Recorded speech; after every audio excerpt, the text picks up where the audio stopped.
ইহুদি ডাক দিয়া বলতেছে, মেয়ে আমার কলিজার টুকরো মেয়ে, তোমার বয়স হয়ে গিয়েছে মা, তোমাকে আমি বাবা বিয়ে দিতে চাই। তোমার জন্য আমি একজন শিক্ষিত টাকাওয়ালা ইহুদির ছেলেকে পাত্র হিসাবে রেডি করেছি। আমার মেয়ে, তোমাকে আমি বিয়ে দিতে চাই, তুমি কি ওই বিয়েতে রাজি? মেয়েটা ডাক দিয়ে বলতেছে, আব্বাজান, আপনি আমার জন্য ছেলে ঠিক করেছেন, আমি বিয়েতে রাজি কি না আপনি জানতে চান? ও আমার বাবা, আপনাকে আমি আগামীকালকে সকালবেলা বলবো, আগামীকালকে সকাল পর্যন্ত আমাকে সময় দেন, সকালে এসে আপনার কাছে বলে দেব। ইহুদির মেয়েটা বাবার কাছ থেকে সময় নিয়ে দৌড়াইয়া দৌড়াইয়া হযরতে ফাতেমার কাছে চলে এসেছে, আর ফাতেমাকে ডাক দিয়া বলেছে, বোন আমার, দীর্ঘদিন থেকে তোমার সঙ্গে আমার সম্পর্ক, এই লম্বা সময়ে তোমার কাছ থেকে আমি খারাপ কোনো জিনিস পাই নাই। তুমি আমাকে উত্তম চরিত্র শিক্ষা দিয়েছ, যদিও আমি মুসলমান হই নাই, কিন্তু তোমার আশেপাশে থাকবার কারণে আজ পর্যন্ত তোমাকে আমানতের খেয়ানত করতে দেখি নাই, কোনো একটা মিথ্যা কথা বলতে দেখি নাই, কোনো একটা খারাপ কথা তোমার জবান দিয়ে আমি শুনি নাই। ফাতেমা, তোমার কাছ থেকে জীবনে অনেক পরামর্শ আমি নিয়েছি, সকল পরামর্শ আমার জন্য তুমি দিয়েছ, আজ আমার জীবনের সবথেকে কঠিন পরামর্শ নিতে চাই। ও ফাতেমা, তোমার কাছ থেকে আমার জিন্দেগির সব থেকে বড় পরামর্শ নিতে চাই, তুমি আমাকে পরামর্শ দিবে কিনা? হযরতে ফাতেমা বলছেন, বোন বলো কি বলতে চাও? মেয়ে ডাক দিয়া বলছে, বোন আমার বাবা আমার জন্য বিয়ের পাত্র ঠিক করে ফেলেছে, আমাকে বিয়ে দিতে চায়। আমি তোমার কাছ থেকে জানতে চাই, এই বিয়েতে আমি রাজি হব কিনা, কারণ এই পৃথিবীতে কাউকে বিশ্বাস করি না, একমাত্র তোমাকে বিশ্বাস করি। যদিও তুমি মুসলমান, আমি ইহুদি, তুমি বলো আমি বিয়ে করব কিনা এই ছেলেকে, যাকে আমার বাবা ঠিক করেছেন। হযরতে ফাতেমা ডাক দিয়া বললেন, বোন আমার, তোমার বাবা তোমার জন্য যেই ছেলে ঠিক করেছে, এই বিয়েতে তুমি রাজি হবে কিনা এটা একমাত্র তোমার ব্যাপার। তোমার পার্সোনাল লাইফে, ব্যক্তিগত জীবনে আমি কিছু বলতে পারি না। মেয়ে ডাক দিয়া বলছে, হযরতে ফাতেমা, আমার ব্যক্তিগত জীবন হতে পারে, কিন্তু আমি মনে করি আমার মা বাপ আমাকে যে পরামর্শ দিবে তার চাইতে তোমার পরামর্শ আমার কাছে বেশি গ্রহণযোগ্য। চিন্তা করেন, একজন ইহুদির মেয়ে ভালো মানুষের কাছে থাকবার কারণে কেমন বিশ্বাস তৈরি হয়ে যায়, আর আজকালকে একজন মুসলমান আর একজন মুসলমানকে বিপদে ফেলে দেওয়ার জন্য কত ষড়যন্ত্র করে যায়, সুযোগ পাইলেই তাকে বিপদে ফেলে দেয়। হযরতে ফাতেমা ডাক দিয়া বললেন, বোন আমার, তোমার বাবা তোমার জন্য বিয়ে ঠিক করেছে, আমার মন বলছে, বোন রে, তুমি যদি ওই বিয়েতে রাজি হয়ে যাও তোমার ক্ষতি হবে না, কারণ কোন বাবা চায় না তার সন্তানের ক্ষতি হয়ে যাক। তুমি বিয়েতে রাজি হয়ে যাও, আমার মন বলছে তোমার এই বিয়েতে কল্যাণ থেকে যাবে। এবার মেয়েটা হযরতে ফাতেমাকে জড়িয়ে চোখের পানি ছেড়ে ডাক দিয়ে বলেছে, বোন আমার, দীর্ঘ 12 বছর তোমার সঙ্গে আমার সম্পর্ক, 12 বছরের জীবনে তোমার কাছে আমি কিছুই চাইলাম না। ও ফাতেমা, আজ তোমার কাছে একটা জিনিস আমি বলতে চাই, আমার বাবা বিয়ে ঠিক করেছে, তুমি বলেছো বিয়েতে রাজি হব, আমি বিয়েতে রাজি হয়ে যাব, কিন্তু শর্ত একটাই, তুমি যদি আমার বিয়েতে যাও, তুমি আমার বিয়েতে গেলেই পর্যন্ত আমি খুশি হয়ে রাজি হয়ে যাব। হযরতে ফাতেমা কান্না করে ডাক দিয়ে বলছেন, বোন রে, তুমি ইহুদি, আমি মুসলিম, তোমরা আমাদেরকে জাত শত্রু মনে করো, আমি যদি তোমার বিয়েতে যাই আমার বাবাকে মানুষ গালি দিবে, তোদেরকেও মানুষ গালি দিবে, এই জন্যে তোমার বিয়েতে আমি যেতে পারবো না, আমার বাপকে মানুষ গালি দিবে। মেয়েটা ডাক দিয়া বলছে, বোন রে, ও ফাতেমা, আমি ইহুদি হতে পারি, তোমার সঙ্গে দীর্ঘদিনের সম্পর্কে যে আদর্শ আর চরিত্র শিখেছি, ও বোন, তুমি যদি আমার বিয়েতে না যাও, আমি বললাম দুনিয়া ধ্বংস হয়ে যেতে পারে, কিন্তু আমি পৃথিবীর কোন ছেলেকে বিয়ে করব না। হযরতে ফাতেমা বেকি হয়ে গেলেন, এবার ডাক দিয়া বললেন, বোন রে, তুমি যাও, কথা দিলাম ইনশাআল্লাহ, তুমি যেহেতু আমি না গেলে মানবাই না, যাও, তোমার বিয়েতে আমি যাব, কথা দিলাম। ইহুদির মেয়েটাই কথাগুলা শুনে দৌড়াইয়া বাবার কাছে চলে গিয়েছে। নিজের বাবাকে ডাক দিয়া বলছে, আব্বা যান, আপনি আমাকে বিয়ে দিতে চান বাবা? ও বাবা, আপনি আমার জন্য ছেলে ঠিক করেছেন, আপনার কথা মতো আমি ওই ছেলেকে বিয়ে করতে রাজি। ইহুদি চিন্তা করলো, আমার একমাত্র মেয়ে, আর কোনো সন্তান নাই, মেয়েটা রাজি হয়ে গিয়েছে, কত ভালো। ইহুদির মেয়েটা দাঁড়াইয়া বলছে, আব্বা যান, আমি রাজি হয়েছি, কিন্তু আমার একটা শর্ত আছে। ইহুদি বলছে, মা, তোমার শর্ত কি জানতে চাই? ইহুদির মেয়ে বলছে, আব্বা যান, আমার শর্ত হলো, আমার বিয়েতে মুহাম্মদ ইবনে আব্দুল্লাহর মেয়েকে দাওয়াত করেছি, ইনভাইট করেছি, আমার বিয়েতে মুহাম্মদ ইবনে আব্দুল্লাহর মেয়ে আসবে। ইহুদি মাথা গরম করে দাঁড়িয়ে গিয়েছে আর বলছে, মেয়ে, তুমি কি বলতে চাও? এ আমার জাত শত্রু, আমাদের ধর্মের বিরুদ্ধে চলে গিয়েছে, তার মেয়ে তোমার বিয়েতে আসবে, তুমি কেমনে চিন্তা করলেই বিয়েটাতে আমি রাজি হয়ে যাব? মারে, প্রয়োজনে তোমাকে বিয়ে দিব না, এরপরেও মুহাম্মদের মেয়েকে আমার বাড়িতে আসতে দিব না। মেয়েটা ডাক দিয়া বলছে, আব্বা যান, আপনি যদি ফাতেমাকে আমার বাড়িতে আসতে আপনি বাধা দেন, দুনিয়া ধ্বংস হয়ে যেতে পারে, কিন্তু আমি পৃথিবীতে কোন ছেলেকে বিয়ে করব না। আল্লাহু আকবার বলেন। ইহুদি চিন্তা করলো, আমার একমাত্র মেয়ে, কষ্ট হচ্ছে আপনাদের বাবা? কষ্ট হচ্ছে? আমরা লম্বা করবো না, 12টার ভিতরেই রেখে দিব ইনশাল্লাহ, কারণ 12টা তো হয়ে যেতেছে। মনোযোগ দিয়ে শুনেন।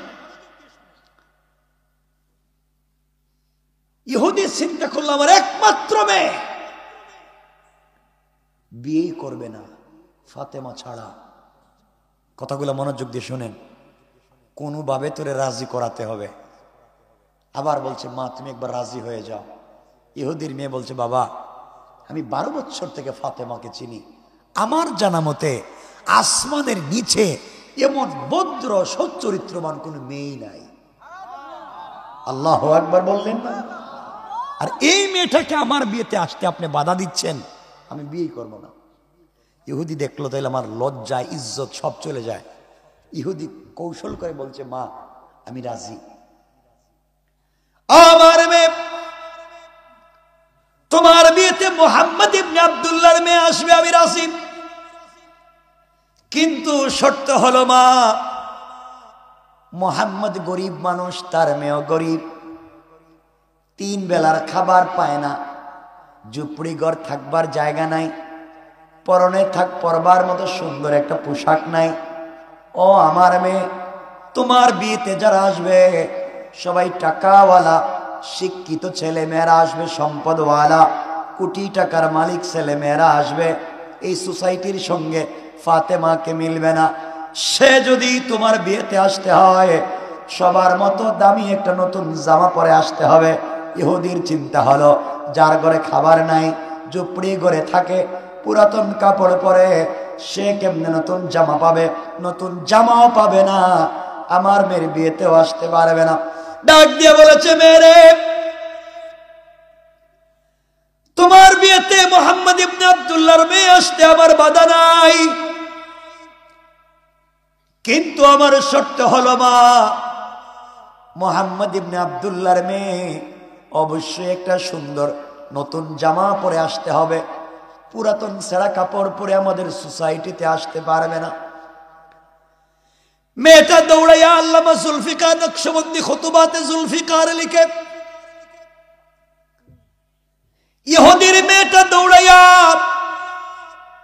হযরতে ফাতেমার সামনে হাজির, ডাক দিয়া চোখের পানি ছেড়ে কান্না করে বলতেছে, বোন আমার, তুমি আমার বিয়েতে যাও। কোনোভাবেই আমার বাবা মেনে নিতে চায় না, আমাদের পরিবার সমাজ মেনে নিতে চায় না। অনেক অনুনয় বিনয়ের পরে আমার বাবা রাজি হয়েছে তোমাকে বিয়ে বাড়িতে আমার বাড়িতে যেতে, কিন্তু শর্ত দিয়েছে তুমি আমার বাড়িতে গেলে একটা নতুন জামা পরে যাওয়া লাগবে। বোন বলো তো, নতুন জামা ছাড়া তো তুমি যেতে পারবে না, তুমি নতুন জামা পরে যাওয়া লাগবে। এবার ফাতেমা চোখের পানি ছেড়ে কান্না করে ডাক দিয়া বলেছেন, আল্লাহ,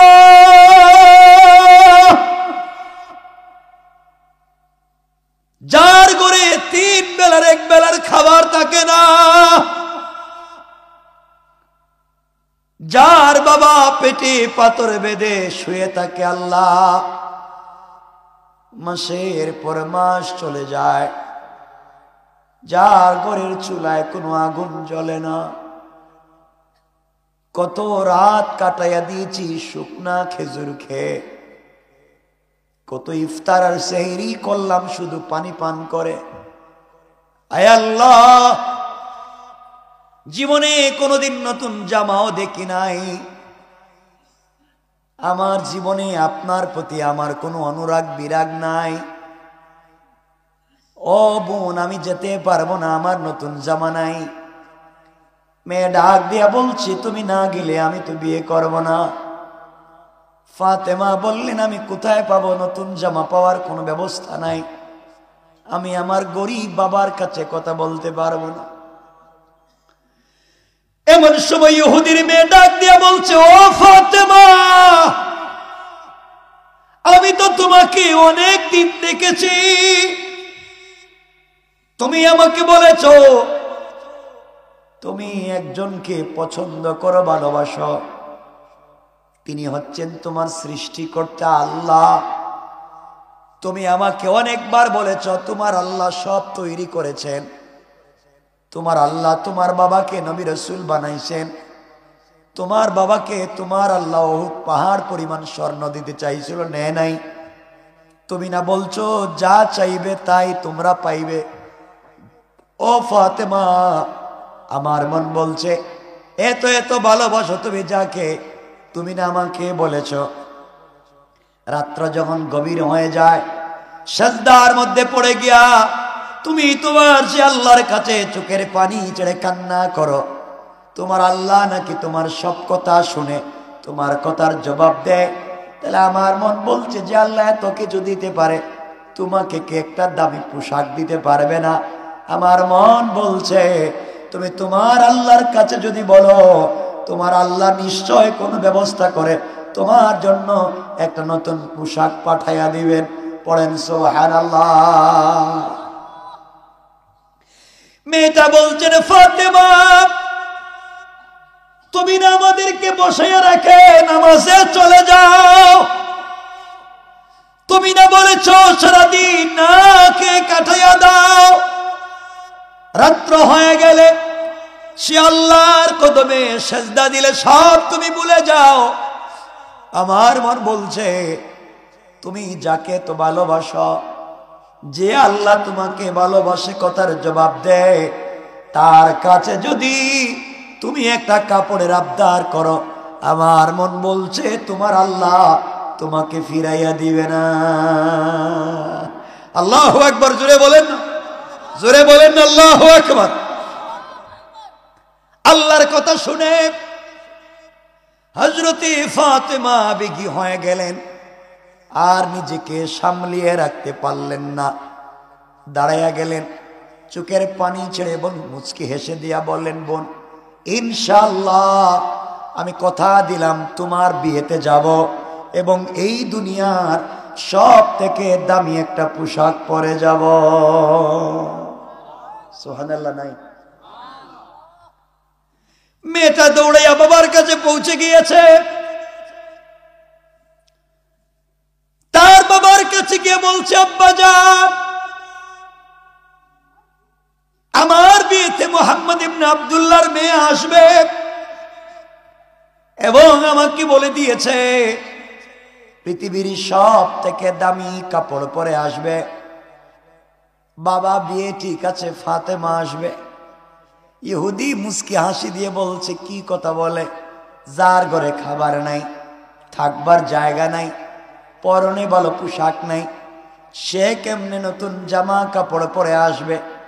আমার বন্ধুগণ কথা সংক্ষেপ করে দেওয়ার জন্য বললাম, বিয়ে দিন চলে আসলো, আগামীকালকে বিয়ে। সন্ধ্যাবেলা ফাতেমার কাছে ইহুদির মেয়ে এসে বলছে, বোন রে কাপড়ের কোনো ব্যবস্থা হলো কি? ফাতেমার মনে পড়েছে, সত্যি তো আগামীকালকে বিয়ে, ভুলে গেলাম। তিনি ডাক দিয়ে বললেন, বোন তুমি চলে যাও, আগামীকালকে তোমার বিয়েতে যাব এবং আল্লাহ চাহে সব থেকে সুন্দর কাপড় পরে যাব। কোন সুবহানাল্লাহ। হযরতে ফাতেমা ইশার সালাতের পরে জায়নামাজটা বিছায়া, মুসল্লা বিছায়া সিজদায় পড়ে আল্লাহর কাছে মাথাটা লাগায়া ডাক দিয়া বলেছে, আল্লাহ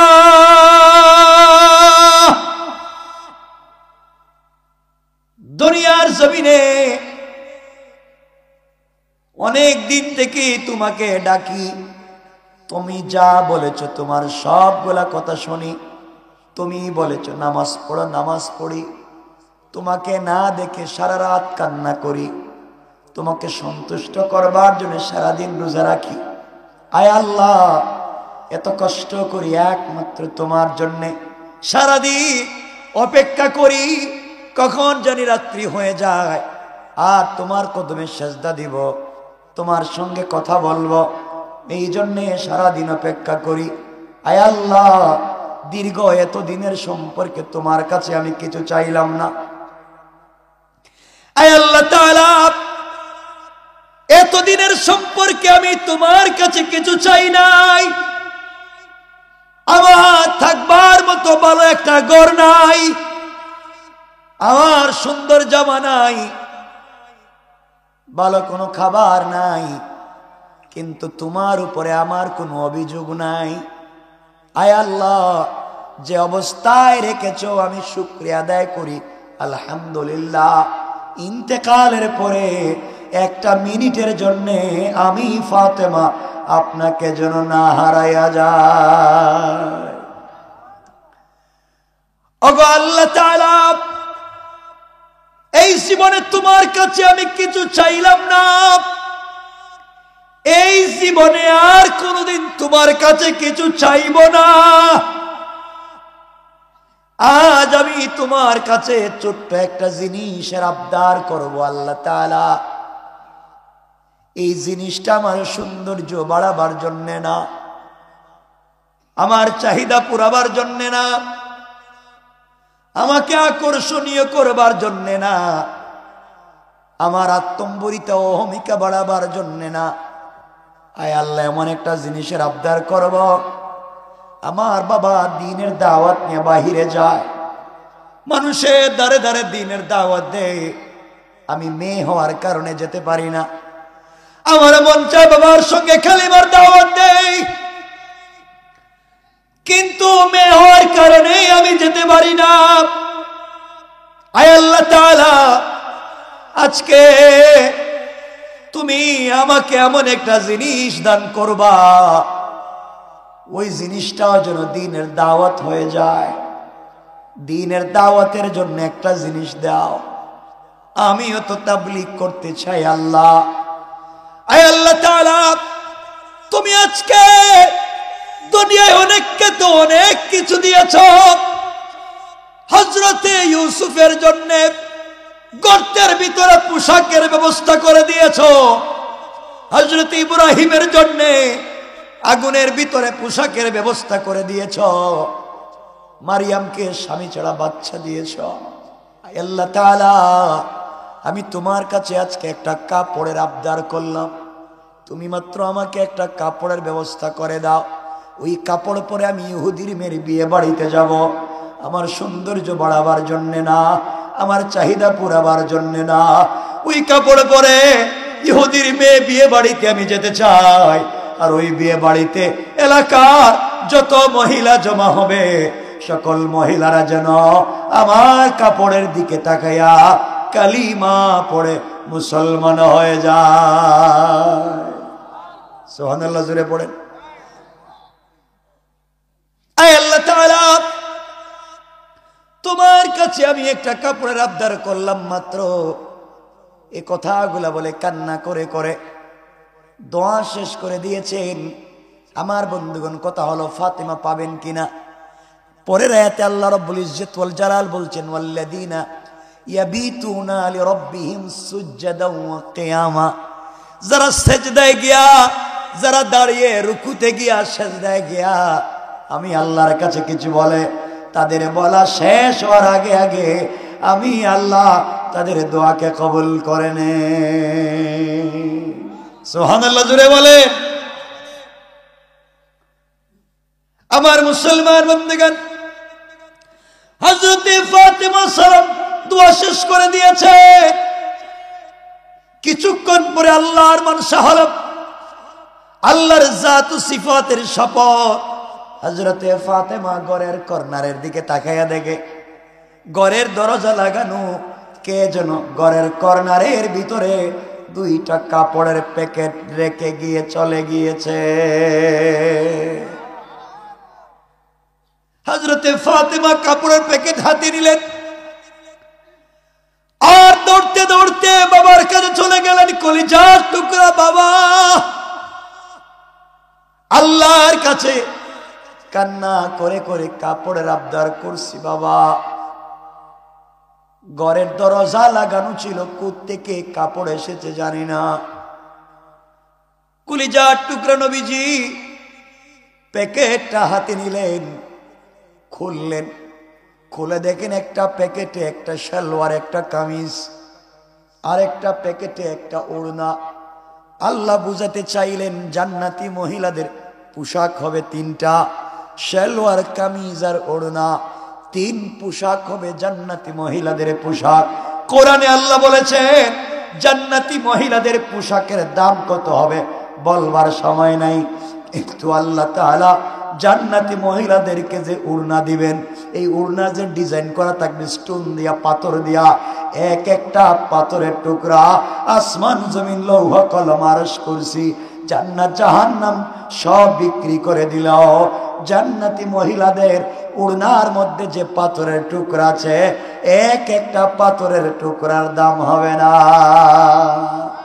সুবহানাল্লাহ, জোরে বলে। আপনাদের কষ্ট হচ্ছে মনে হয়, আমি কি এখানে রেখে দিব কথাটা? কিন্তু 12টা হয়ে গেছে গা, আর আপনাদের ভাবসাব তো কিছু বুঝতেছি না আমি। কিন্তু আপনারা তো মনে হইতেছে গুরুস্থানে বসে রয়েছেন, সুবহানাল্লাহ কইতে পারেন না। অসুবিধা হচ্ছে? অসুবিধা হয়? এবার একটু হাত তুলে দেখেন তো কার কার অসুবিধা হচ্ছে। খাইছে লোয়াসটাই তো খাইয়া দিলেন আপনি। অসুবিধা নাই তো? আমরা বেশি লম্বা করব না, শুধু আপনাদের এই মূল আলোচ্য আয়াতটাই নিয়ে গিয়ে রেখে দিব। কিন্তু শুনেন কি বলতে চাই, আপনাদের মনোযোগ আকর্ষণ করবার চেষ্টা করছি। আমার বন্ধুগণ, নবীজি কাপড়ের প্যাকেট হাতে নিলেন, প্যাকেট খুলতেই জান্নাতুল ফিরদাউসের মিশকে আম্বরের গ্রান বের হয়ে গিয়েছে। নবীজি হাতে নিলেন, ডিজাইন দেখলেন, কাপড়ের সুতা দেখলেন, এটা তো দুনিয়ার কোনো কাপড় না। ফাতেমা পাইল কোথায়? নবীজি আশ্চর্য, কোথায় ফাতেমা কাপড়টা পেল? নবীজি চিন্তা করতেছেন, হঠাৎ শুনলেন জিবরিল আমিন ঘরের দরজায় এসে নক করলেন। সুবহানাল্লাহ নাই? ইয়া রাসূলুল্লাহ, আনা জিবরাইল, আপনি দরজা খুলেন। নবীজি দরজা খুললেন। নবীজি বললেন, জিবরাইল তুমি কেন আসছো? ইয়া রাসূলুল্লাহ, আপনি হয়তো টেনশন করতেছেন, কাপড়টা কোথা থেকে আইলো, চিন্তা করতেছেন, আপনি জানেননি। ইয়া রাসূলুল্লাহ, আমি ছিলাম সিদরাতুল মুনতাহায়। সিদরাতুন মানে কুল গাছ, বড়ই গাছ, আর মুনতাহা মানে আল্লাহর সৃষ্টির শেষ প্রান্তরের বড়ই গাছের নিচে আমি ছিলাম বসা। আল্লাহ আমাকে বলতেন, জিবরাইল কই তুমি? আল্লাহ, আমি তো সিদরাতুল মুনতাহায়। আল্লাহ বলেন, জিবরাইল জান্নাতে যা, জান্নাতুল ফিরদাউসে গিয়া ফাতেমার জন্য একটা পূর্ণাঙ্গ কাপড়ের সেট নিয়া এই মুহূর্তে বাড়িতে হাজির হয়ে যা। ইয়া রাসূলুল্লাহ, আমি জান্নাত থেকে কাপড়টা নিয়ে এসে আপনার মেয়ে খাইয়া না খাইয়া বাঙ্গা করে থাইকা আল্লাহর সাথে যেমন সম্পর্ক করছে আপনি এটা জানেননি। নবীজি কাঁদতে কাঁদতে পরিশান হইয়া চোখের পানি মুছলেন আর বললেন, ও জিবরাইল, আমার মেয়ে খাইতে দিতে পারি নাই, ভালো একটু পোশাক দিতে পারি নাই, ভালো থাকবার জায়গা দিতে পারি নাই, এই ভাঙ্গা করে থাইকা আমার মেয়ে যে আল্লাহর সাথে এত বড় সম্পর্ক করেছে, আমার এই দুনিয়ায় বেঁচে থাকার জীবনটা সার্থক হয়ে গিয়েছে। সুবহানাল্লাহ জুড়ে বললেন না? জিবরিল আমিন চলে গেলেন, রাসূল পাক হযরতে ফাতেমাকে জড়িয়ে বলছেন, মা, আমার জীবন ধন্য তোমার মতো একটা মেয়ে পেয়ে। মা, তুমি ইহুদির মেয়ের বিয়ে বাড়িতে যাইবা, একেই তো তুমি খাদিজার মেয়ে, একে তো বিশ্বনবীর কলিজার টুকরা মেয়ে, আর একে তো আল্লাহ তোমাকে সুন্দর করে বানাইছে। মা, আর আরেক হয়তো জান্নাতি পোশাক, অবশ্যই তুমি পর্দার সাথে যাইবা, কোনোভাবে যেন পর্দার লঙ্ঘন না হয়। ফাতেমা বলছেন, আব্বা, আমি আপনার মেয়ে, আপনি কেমনে চিন্তা করলেন নতুন কাপড় পরবার পর্দা নষ্ট হয়ে যাবে? আল্লাহ রসুল ভালো করেই বুঝতেন যে পৃথিবীর মেয়েরা যেই দিন নতুন জামা পরে ওই দিন আর পর্দা করে না। কথা বলেন না কেন? আপনারা দেখবেন এলাকায় যেই দিন মেয়েরা নতুন পোশাক পরে কোনো অনুষ্ঠানে যায়, কোনো কনফারেন্স হলে যায়, কোনো কনভেনশন হলে যায়, বিয়ে বা পার্টিতে যায়, ওই দিন দেখবেন আর পর্দা নাই। কথা বলেন না কেন? নবীজি বলছেন, মা, তুমি বিয়ে বাড়িতে যাইবা, অবশ্যই পর্দার সাথে যাইবা, সবকিছুর পরে তুমি সরকারে কায়নাতের কলিজার টুকরা মেয়ে। সুবহানাল্লাহ বললেন না? নবী জানেন ফাতেমা অবশ্যই পর্দার বাইরে যাবে না। এরপরে বলছেন, অর্থাৎ বাবার দায়িত্বটুকু আদায় করলেন। ঠিক না? আমরাও যেন পরিবারে এভাবে দায়িত্ব আদায় করতে পারি। কিন্তু আমার আফসোসের ব্যাপার, কেউ রাগ করবেন না, অনেক রাগ করতে পারেন। অনেকে দেখবেন ফজরের নামাজের সময় আজানের পরে রাস্তায় বাইরে ডাক দেন, কেউ উঠেন উঠেন, আজান হয়ে গেছে, মসজিদে আসেন, ফজরের নামাজ শুরু হয়ে যাচ্ছে। ডাকে না অনেক মুরব্বীরা, ডেকে ডেকে নিয়ে যায়। আমি বলি, বাবা, আপনি যে আইসা পাবলিকের রাস্তায় ডাকতেছেন, উঠেন উঠেন উঠেন, মসজিদে আসেন, অথচ মুরব্বী ঘুম থেকে ওঠার সময় নিজের পাশে নিজের বউ ঘুমাইয়া ছিল, এর দায়িত্ব তুলতে পারে নাই। কথা বলেন না কেন? নিজের ঘরে নিজের ছেলে মেয়েরা ঘুমায় রয়েছে, হেদেরকে ডাকবার সময় পায় না, রাস্তাঘাটে সে পাবলিককে ডাকে। আল্লাহ কি তারে শয়তান, নিজের ঘরে দেখি সবগুলো ঘুমাইতেছে, তুই রাস্তাঘাটে ডাকস কে রে? আগে নিজের ঘরে ডাকবে। কথা বলেন না কেন? আল্লাহ বলছেন, কু আনফুসাকুম, নিজেকে বাঁচাও, ওয়া আহলিকুম, নিজের পরিবারে বাঁচাও। আর হে রাস্তাঘাটে বাঁচাইতেছে। রাগ করলেন আমার কথায়? নিজেকে তৈরি করো, নিজেকে বাঁচাও, আল্লাহর ওয়াস্তে নিজেকে বাঁচাও। আমার মুসলমান বন্দেগান গভীর মনোযোগ। পরের দিন হযরতে ফাতেমা জান্নাতি পোশাক পরলেন, আল্লাহর উপরে ভরসা করে ইহুদির মেয়ের বিয়ে বাড়িতে পৌঁছে গেলেন। সব মেয়েরা 300-400 মহিলা এলাকার কোটিপতির মেয়েটাকে নতুন বধূর মতো সাজাইয়া অর্নামেন্টস জুয়েলারি পরাইয়া একটা ঘরের ভিতরে বধূ সাজিয়ে রেখে দিয়েছে। হযরতে ফাতেমা রাদিয়াল্লাহু তাআলা আনহা যখন ওই ঘরের ভিতরে ঢুকলেন, সাথে সাথে পুরাটা ঘর জান্নাতি পোশাকের সুঘ্রাণে মুখরিত হইয়া পুরাটা ঘর আলোকিত হয়ে গিয়েছে। পড়েন সুবহানাল্লাহ। এই ঘরের সকল মহিলারা নতুন বধূকে বাদ দিয়া সবাই মিলে ফাতেমার দিকে মনোনিবেশ করলেন আর ডাক দিয়া বললেন, ফাতেমা, তুমি গরিব বাবার মেয়ে, 3 বেলা 1 বেলার খাবার থাকে না, তুমি এত সুন্দর এত ডিজাইন করা পোশাক কোথায় পাইছ? এত ডিজাইন করা, এত কালারিং, এত স্টোন দেওয়া, এত পাথর দেওয়া, এত তোমার সুঘ্রাণ, এই কাপড় তুমি কোথায় পাইলা? হযরতে ফাতেমা ডাক দিয়া বললেন, বোন রে, আমি কিনে আনছি। কি করছি? সবাই বললেন না? মহিলারা বলতেছে কিনে আনছে, ঘরে নাই খাবার, থাকবার নাই জায়গা, আর এত দামি পোশাক কিনে আনছে। কয় মিথ্যা কথা, কোথেকে আনছ? কিনে আনছি তো। কোন মার্কেট থেকে? ফাতেমা বললেন, বোন, আমি যে মার্কেট থেকে কাপড় কিনছি, তোমরা এই মার্কেট জীবনও চিনবা না। সুবহানাল্লাহ বলবেন না? মহিলারা কয় মার্কেট চিনবো না মানে? আমরা এলাকার সব মার্কেট চিনি, দোকানদারের নাম্বার পর্যন্ত আমাদের মোবাইলে আছে। কথা কন না কেন? ম্যানেজারের নাম্বার আছে, সব আমাদের কাছে আছে। দোকান চিনি, মার্কেট চিনি, সিপাগল্লি পর্যন্ত চিনি, কোন জায়গায় কি জিনিস আছে সব আমরা জানি। আর তুমি কোন মার্কেট চিনবো না? দেখবেন এলাকার অনেক মেয়ে আছে, স্বামী মার্কেটের দোকান চিনে না, কিন্তু বউ চিনে। কথা বলেন না কেন? সব চিনে। মহিলারা বলছে, হযরত ফাতেমা, তুমি মার্কেট থেকে কিনে আনছো এত দামি পোশাক? কোন মার্কেট থেকে? তোমরা চিনবা না। কোন দোকান থেকে? আরে বাবা, দোকানও তো চিনবা না। মহিলাদের তো রাগ উঠছে। মহিলাদের জিদ কম না বেশি? মার্কেট থেকে কিনছো, দোকান থেকে কিনছো, আমাদের টাকা পয়সার অভাব নাই, আজকে বিয়ে শাদীর দরকার নাই, আগে সব বাদ, আগে কাপড় কিনবো, এরপরে বিয়ে হইব। যার বিয়ে হে আব্বা, তুমি না বলছিলা ফাতেমা আসতে পারবে না? তোমার কি এর টাকা, কি কাপড় পরছে? তুমি আমার এই কাপড় না দিলে আমিও বিয়ে করতাম না। এই কাপড় পাইতো কই? সুবহানাল্লাহ বললেন না? এই কাপড় পাওয়ার কোনো সম্ভাবনা আসেনি কোনো জায়গা? মহিলারা কয় ঠিক আছে, বিয়ে শাদীর দরকার নাই, আগে কাপড়ের আমাদের দরকার। কাপড় তো পাওয়া যাবে না। ফাতেমা কয় মার্কেট থেকে কিনছি। মহিলারা কয়, শোনো ফাতেমা, দরকার হলে কিডনি বিক্রি করুন, বাপ দাদার সম্পত্তি বিক্রি করুন, যা আছে সব বিক্রি করে দিতে চাই, এরপরে এমন কাপড়ের দরকার। আচ্ছা, কোন তো সারা দুনিয়া বিক্রি করলে ওই বলি? কথা বলেন না কেন? সারা দুনিয়া বিক্রি করলে তো কাজ হবে না। এখন ফাতেমাকে মহিলার ধরছে, বলেন না মার্কেটের নামটা বলেন, আমরা দেখে আসি।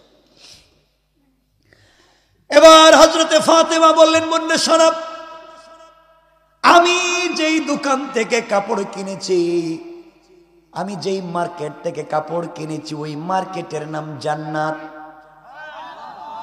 আর যেই দোকান থেকে কাপড় কিনেছি, ওই দোকানের নাম জান্নাতুল ফিরদাউস। মহিলারা বলতেছে, এই তো মার্কেটের নাম জিন্দেগিতে শুনলাম না, এই নামে তো কোনো মার্কেট এলাকায় নাই, আর জান্নাতুল ফিরদাউস নামে দোকানও তো শুনলাম না। ফাতেমা, এটা তুমি কি দেখো, এটা কই আছে?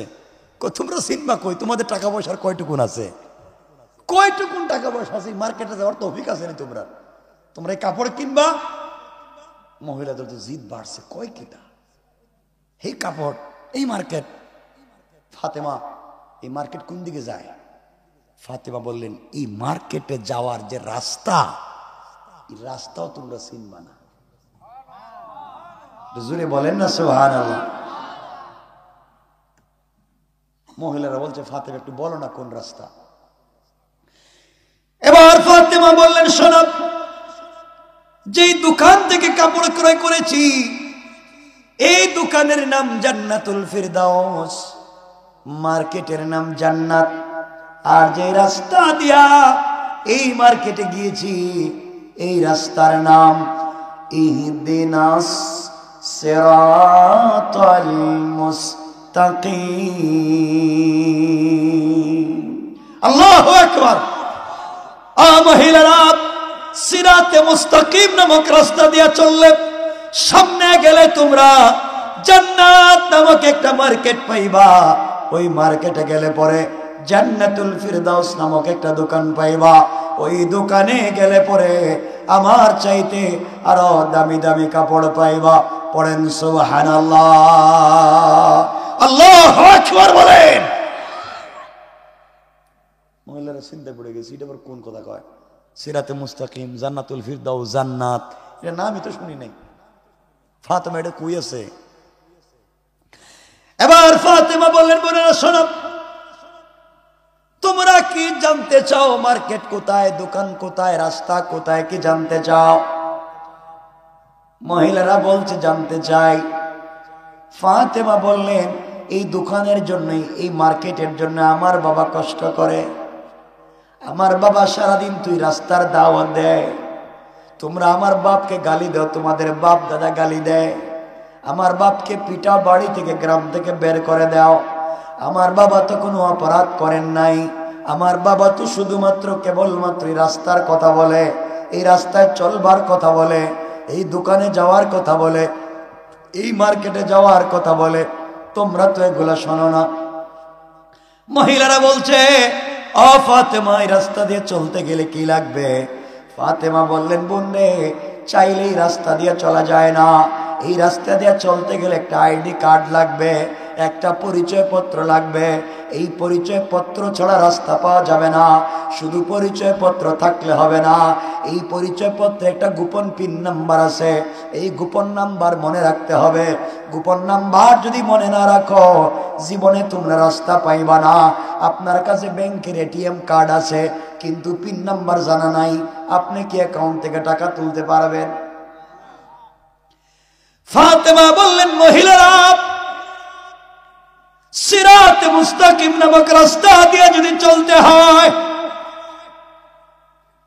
তোমাদেরকে একটা আইডি কার্ড লাগবে, একটা পরিচয় পত্র লাগবে। ওই পরিচয় পত্রের সঙ্গে তোমরা ওই গোপন নাম্বার গুলোকেও মনে রাখতে হবে। তা যদি করতে পারো, তাহলেই তোমরা সুযোগ পাইবা। ও ফাতেমা, তা পাওয়ার জন্য কি করতে হবে? তোমরা মনে প্রাণে তোমাদের আইডি কার্ডকে সংরক্ষণ করতে হবে দিলে, মনে প্রাণে আইডি কার্ডের পিন নাম্বারকে সংরক্ষণ করতে হবে দিলে। চলবার পথে যদি ভুল হয়ে যায়, আইডি কার্ড যদি হারিয়ে ফেলো অথবা তোমরা ভুল করে ফেলো, আমার আল্লাহ বলেছেন, আমার আল্লাহ বলে দিয়েছেন, ভুল হয়ে গেলে তিনি ক্ষমা করে দিবেন। যেই কথা আমার আলোচ্য আয়াত। আমার আল্লাহ বললেন, ওয়াল্লাযীনা ইয়াকুলুনা রাব্বানা সরিফ আন্না আযাবা জাহান্নাম ইন্না আযাবাহা কানা গরামা। আল্লাহ বললেন, বান্দারে, সাকারাত শুরু হয়ে যাওয়ার আগে, গারগারা শুরু হয়ে যাওয়ার আগে, কবরে চলে যাওয়ার আগে, মালাকুল মউত পৌঁছে যাওয়ার আগে, আজরাইল চলে আসার আগে, আমার যেই বান্দা গোটা জিন্দেগি গুনার জন্যে আমি আল্লাহর দরবারে দুইটা হাত উঠাইয়া, আমার দেওয়া কপাল আমার কুদরতের পায়ে লাগায়া, আমার দেওয়া চোখ থেকে পানি ছেড়ে দেয়া, আমার দেওয়া জবান দিয়ে আমাকে আল্লাহ বলে ডাক দিয়ে যদি তওবা করে, আমার বান্দার গুনাহ যদি সাগর সাগর হয়ে যায়, আসমান জমিনে যদি গুনাহে ভরে যায়, আল্লাহ বলছেন, বান্দা তওবা করতে দেরি হবে, আমি আল্লাহ বান্দাকে ক্ষমা করে দিতে দেরি হবে না। ও মহিলারা, তোমরা এই মুহূর্তে তওবা করে এই তোমরা আইডি কার্ড যদি গ্রহণ করতে পারো, পিন নাম্বার যদি দিলের ভিতরে বসাইয়া দিতে পারো, আমার মন বলছে তোমরা জান্নাত নামক মার্কেট পাইবা। ওই মার্কেটে ঢুকলে জান্নাতুল ফিরদাউস নামক দোকান পাইবা। ওই দোকানে গেলে আমার চাইতে আরো দামি দামি কাপড় পাইবা। মহিলারা বলছে, ফাতেমা, এই আইডি কার্ডের নাম কি? ফাতেমা বললেন, আইডি কার্ডের নাম, পরিচয় পত্রের নাম হলো ইসলাম, আর পিন নাম্বারের নাম হলো লা ইলাহা ইল্লাল্লাহ মুহাম্মাদুর রাসূলুল্লাহ। ও মহিলারা, ইসলাম নামক আইডি কার্ড গ্রহণ করে কালিমার পিন নাম্বার অন্তরে ধারণ করে রাস্তা দিয়ে যদি চলতে পারো, সামনে গেলে সিরাতে মুস্তাকিম নামক রাস্তা পাইবা। ওই রাস্তা দিয়ে চললে জান্নাত নামক মার্কেট পাইবা। ওই মার্কেটে গেলে পরে আমার চাইতে আরো দামি দামি কাপড় পাইবা।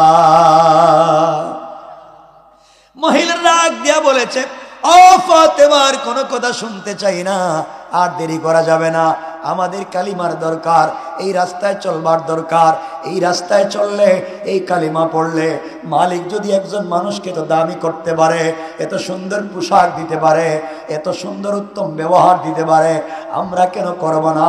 এই কথা বলে একসাথে এলাকার 370 জন অথবা প্রায় 400 জন মহিলা একসাথে ফাতেমার কাপড়ের দিকে তাকাইয়া কালিমা পড়ে মুসলমান হয়ে যায়।